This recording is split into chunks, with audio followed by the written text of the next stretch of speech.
A very good morning to you, my friends. Thank you so much for joining me again today. I know one or two of you have been expressing concern that I haven't been around for a while, but that's only due to the fact that I work and I don't always get a chance to make these videos, and I don't really think it's worth me sharing anything unless there's information that would be useful to people or might in some way inspire further debate.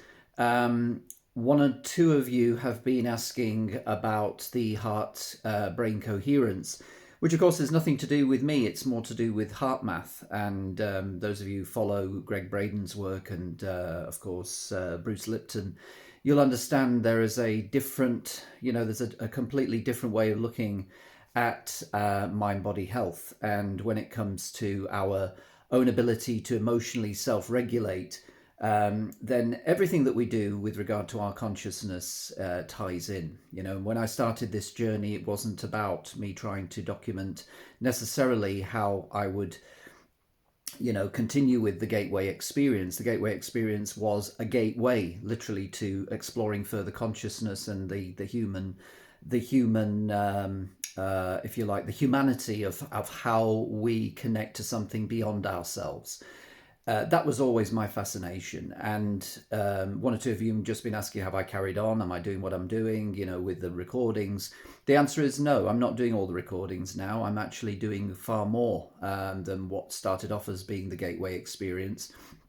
The gateway experience is still part of my practice in the sense that I regularly allow myself to enter into the alpha theta states, but it's done more naturally now, and I do it through more sort of daily practice of meditation and mindfulness, and self-induced hypnosis.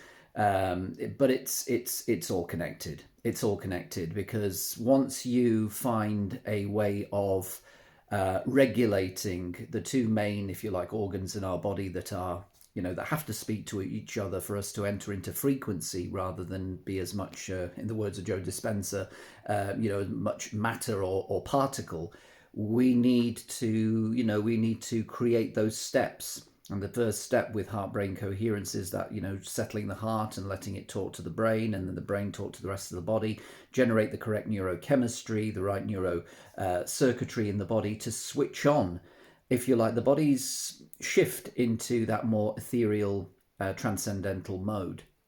And of course, there are lots of ways to do that. But my experience in the last few weeks has been more and more, it's quicker and quicker now for me just to close my eyes and enter the field. When I close my eyes now, I can just take a number of breaths and I can slow my rhythms down. It's almost like it's becoming more hardwired in the autonomic nervous system now. And generating those patterns is becoming much, much simpler for me now. I don't need to actually go through minutes and minutes to try and find that. I just fall into it. I fall into the void, and that's really helpful when it comes to sleeping. And I can't tell you how good that is, because as soon as you close your eyes and you're, maybe in that twilight zone, and you just fall into the void of watching whatever's in front of you behind the blackness of your eyes. Wow, then you start to just drift, and you go somewhere which I can't explain myself. I have no idea where I go, but it's definitely it's definitely a different state. It's certainly not wakefulness. It's not dream. It's something else. So I'm always exploring, and I like to keep myself accountable. That's why I make these videos. It's not about necessarily having to prove myself or explain myself in any way. This is just a case of I'm documenting my journey, and if I can bring some of you with me along the way who are enjoying what I'm doing, that's great. Um, some people have requested me to do the heart brain coherence meditation, which of course again is not mine. It's something that you can easily find on YouTube if you want.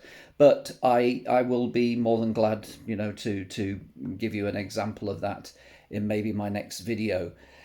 So bear with me, folks. It won't always, I'm not always available week after week after week. I'm not a professional YouTuber, and by any stretch of the imagination, I'm just one guy trying to document, what I'm experiencing at this point in my life with what I'm doing, and I hope it's proving to be useful to one or two of you out there.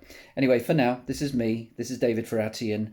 Thank you for spending time with me up to this point, and I hope we continued this journey together. If it's your first time, as always, like and subscribe. That does help out the algorithm, however it works. And I look forward to talking to you next time if I've got something useful to share with you. All right, all the best. Cheers. Bye bye.